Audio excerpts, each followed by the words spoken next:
నమస్కారం అండి, నా పేరు doctor Ajay, Bheemgal medical officer. So మాకు ఒక ఇన్ఫర్మేషన్ రావడం జరిగింది, కంప్లైంట్ రావడం జరిగింది. దాని ప్రకారం మేము ఏంటంటే అన్ని ప్రైవేట్ హాస్పిటల్లో వెరిఫై చేయడం జరిగింది.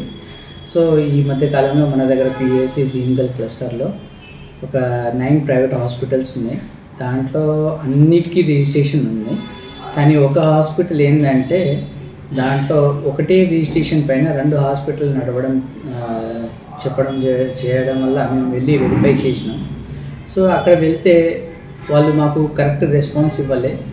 సో మాకు ఎలాంటి రిజిస్ట్రేషన్ కూడా చూపించలే. అక్కడ ఉన్న డాక్టర్ది కూడా ఎలాంటి రిజిస్ట్రేషన్ సర్టిఫికేట్ లేదు. వెరిఫై చేసిన తర్వాత మేము యాక్షన్ తీసుకోవడం కూడా జరిగింది. వాళ్ళపైన మేము డిఎంఎండ్ఓకి లెటర్ రాయడం జరుగుతుంది. ఇప్పుడు మేము ఒకటే హాస్పిటల్ రిజిస్ట్రేషన్ పైన 2 హాస్పిటల్ నడిపిస్తున్నారు. గత 2-3 నెలల నుంచి నడిపిస్తున్నారు వాళ్ళు అట్లా.